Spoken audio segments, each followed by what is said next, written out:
So now that I have the mouth of the mouth reinforcement cut out, what I'm going to have to do is I'm going to have to create a stitch line on this so I know where this is going to get stitched onto the other holster. So what I do is I simply just use a compass, and I have the needles offset here.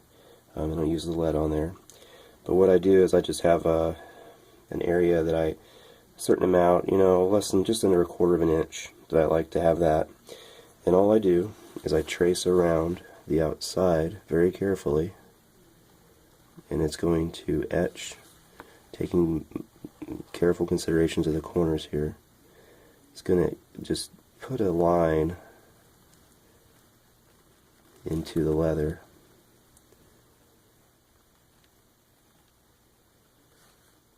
I realize you probably can't see this on camera, but I'm making do with what I got here. So watch the sides here.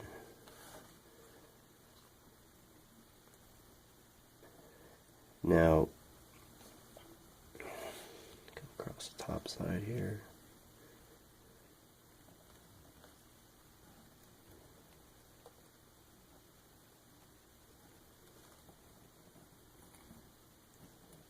Okay, I don't know if you can see those etched lines on there.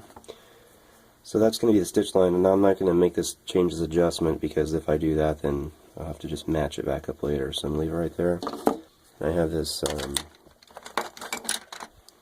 little wheel here, has these little indentions in it, and then simply all you do is make sure that you start in the corner so that your little indentions here start off somewhere good. Just kind of press down.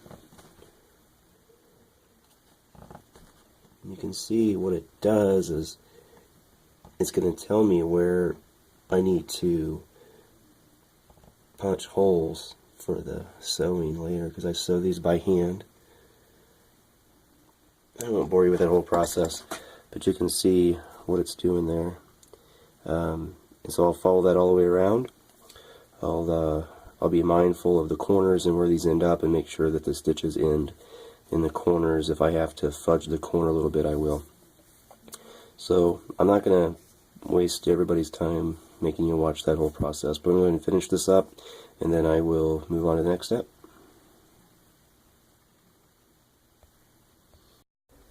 Before I can go any further, now that I have the reinforcement, I'm going to have to transfer the stitch lines from the pattern onto the front side of the holster now, or else I won't be able to do that later. So all I'm going to do is take an ink pen, follow these lines, and it's going to do a similar bit of impression on the leather through the pattern, through the paper, and it's going to allow me to just go back over that with that stitcher wheel and then run down there.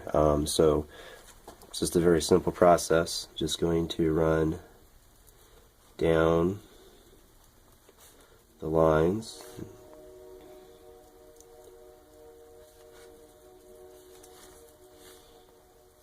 And this can be, I can fix up all the imperfections in that later with the wheel, but it'll give me a rough idea. You can kind of see how it just leaves that impression in the leather. Just nothing real crazy. Same kind of deal over here. And again, the line can be hidden from all the stitches, so if this line turns out ugly, it doesn't really matter that much. It's just not that critical. Even if I draw on the leather, it isn't going to matter that much. Okay, so then I got to do the mouth also, because that's going to be the very next step, is to glue the reinforcement onto there and let the glue dry, and then sew it together. So I'm going to go ahead and pause it here, and we'll be back in a moment.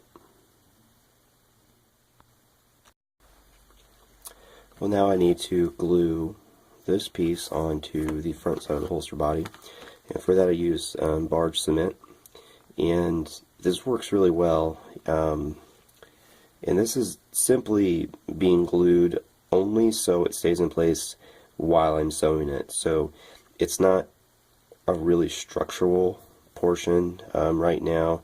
This is some pretty good stuff. I've actually glued some leather together accidentally, and when I took it apart after it dried, it actually ripped the fibers apart. So this is actually going to have a bond that's stronger than the leather anyway. But the only purpose for using this right now is so that when I attach, when this is glued on there, it's not going to be moving all over the place when I sew it together, because I actually will take a punch and punch holes all the way around. And so this, basically what this looks like is just squirt a little bit of glue on, and again, this isn't a real structural thing. This is just to hold it there for a moment. This stuff dries usually pretty quick. So I try to stay away from the edges also, because I don't want it to overflow when I press it. And you use a scrap piece of leather, just kind of smear it around on there. Make sure there's not any glumps anywhere so that it leaves an impression on the outside of the leather later. I think technically you're supposed to put this on both sides of the piece, as in put some across here too, but it's just for this, it's just not that big of a deal. So put that in the trash. So then once I get this on there, I just got to make sure that I got it all lined up.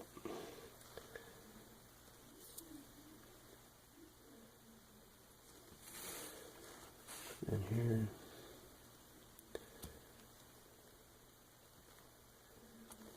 And I will take my big hunk of steel here, and I'll roll it.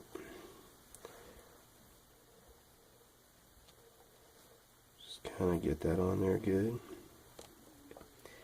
And that's pretty much all I'm going to be able to do for a while, until that leather is, the glue is dry.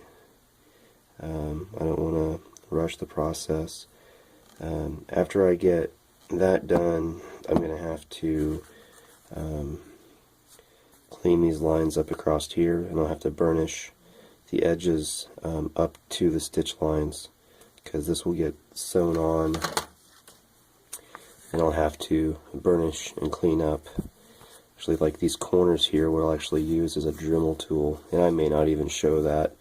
It's just too hard to do on camera with what I'm using. But I'm going to have to clean all these edges up. Otherwise, when this goes together, I won't be able to. So I'm starting to look a little bit like a holster. We'll get there. And just stay tuned. Thanks.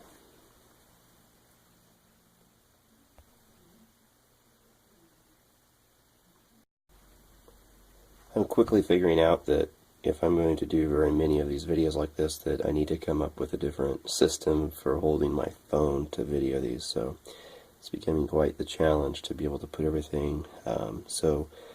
What I've done between this session and the other one is I cleaned these lines up a lot with the Dremel. It leaves a really rough edge. What I did was I went ahead and took my edger, this tool we used earlier. I ran it around the sides, the inside that is no longer going to be available after I stitch it.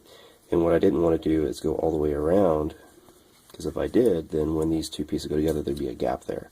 So I needed to stop at the stitch lines, so I just put these two pieces together where I have imposed that stitch line there, just marked it on either side. And so I stopped the chamfering on either side there. So you can tell that looks a lot cleaner. Again, a lot of work, still have to burnish it.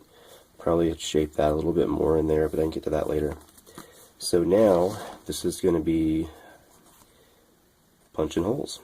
So they make a special leather punch, just a little chisel kind of thing. And what I find I actually like to use is my steel weight again. I've used a hammer, and it's just, I don't know, this is heavy. I don't have to hit it very hard, and it just have I don't know, I just like using this much better than a hammer. So I realize it's going to be kind of loud on camera, so I'll just do a couple of these and we'll go on to the next step. Just make sure that when you put this on, it's centered onto the line, both side to side, up and down. Make sure it's straight. This is probably going to be kind of loud on camera. And just whack it. It goes through both pieces into this rubber. You can see it comes through the back side there. So I'm going to go all the way around, making sure that my spacing is good, that it's vertical, level. Just go all the way around. And this could be, you know, some people could find this pretty tedious, and I really don't mind it so much. It's just a slow process, but it's one of those details that I feel like I have a lot of control over, so I can feel like I'm accomplishing something, I guess, when I do these. So anyways, like I said, I'm not going to bore you with doing all of these because this is going to take some time. The next step in this process is going to be getting this section sewed on. So I'll finish this up and we'll skip on to the next segment.